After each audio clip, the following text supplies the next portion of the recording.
Según los escritos sagrados de los cristianos, el fin de la fe es la salvación del alma.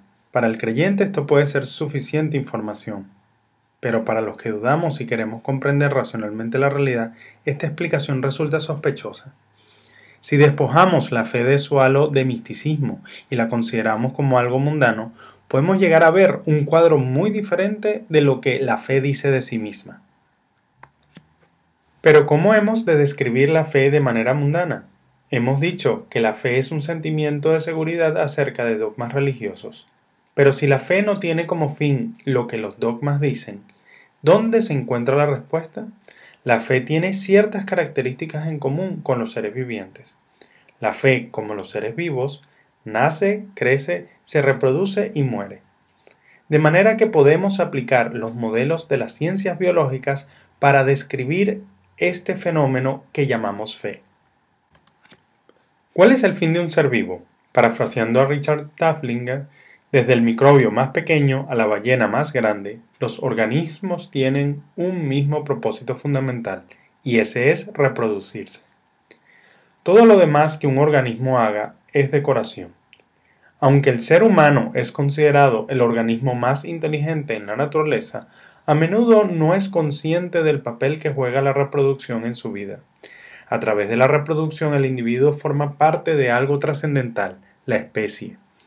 Lo que define a una especie es un patrimonio genético que en un momento dado comparte una población de organismos. Los genes de dicho patrimonio son pasados de una generación a otra por medio de la reproducción, que en el caso de los mamíferos, como el ser humano, es sexual. El gen es la unidad de información hereditaria en el patrimonio genético de una especie. El genotipo de un individuo es el conjunto de genes que conforman su ADN y que determinan sus características físicas. Este patrimonio genético va cambiando con el tiempo, adaptándose a las cambiantes circunstancias del planeta, y es así como la especie lucha por su supervivencia. Las distintas especies biológicas tienen distintos patrimonios genéticos, siendo unas especies más exitosas que otras, adaptándose a las condiciones prevalentes en un momento dado. Si la especie es incapaz de adaptarse exitosamente al medio ambiente, ocurre su extinción. Podemos profundizar ahora en cuanto a la analogía entre seres vivos y la fe. Así como existe una unidad de información hereditaria biológica, la fe tiene una unidad de información, el dogma o meme, como lo llama Richard Dawkins. El dogma es el fundamento de la fe y es lo que se transmite de generación en generación. El conjunto de dogmas que comparte una población de correligionarios es el patrimonio dogmático y es lo que define una cierta religión. Así como las especies, las religiones son más o menos exitosas adaptándose al medio donde se desenvuelven. Y así como las especies se extinguen por ser incapaces de adaptarse, observamos que a lo largo de la historia se han extinguido ciertas religiones. Resulta claro de esta analogía cuál es la finalidad de la fe. Lo mismo que el organismo biológico, el propósito de la fe es reproducirse. En la reproducción biológica, parte de los genes de un individuo pasan a otro, garantizando así la supervivencia de la especie. En la reproducción de la fe, los dogmas pasan de una persona a otra, garantizando así la perpetuación de la religión.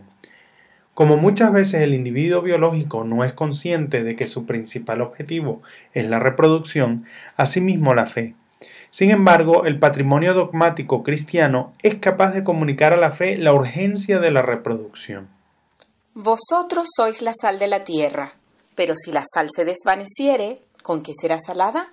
No sirve más para nada, sino para ser echada fuera y hollada por los hombres. Vosotros sois la luz del mundo.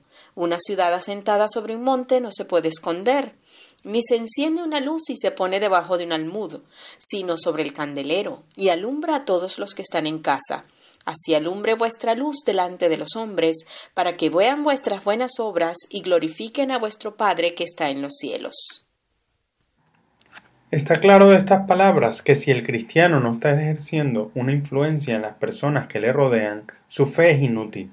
Y esta influencia no es otra cosa que comunicar los dogmas de la fe a otras personas. En otro pasaje se le atribuye las siguientes palabras a Jesús. Como tú me enviaste al mundo, así yo los he enviado al mundo. y por ellos me santifico a mí mismo, para que también ellos sean santificados en la verdad. Mas no ruego solamente por estos, sino también por los que han de creer en mí por la palabra de ellos, para que todos sean uno, como tú, oh Padre, en mí y yo en ti, que también ellos sean uno en nosotros, para que el mundo crea que tú me enviaste. Así como Jesús fue enviado por Dios para salvar el mundo, los discípulos han sido enviados por Jesús para salvar al mundo. Y esta salvación cristiana se efectúa por medio de la fe, como hemos dicho. De modo que el propósito del discípulo de Jesús es convertir a otros a su propia fe. He aquí una conexión directa entre lo que significa ser cristiano y la reproducción de la fe. El cristiano es aquel que es como Cristo. Jesús fue enviado por Dios para que el mundo se convirtiera. El propósito de la fe del cristiano debe ser, por lo tanto, que otros se conviertan. Quizá el éxito del cristianismo se debe a la manera tan clara como la doctrina resalta la importancia de la reproducción de la fe, llevándola más allá de los límites étnicos.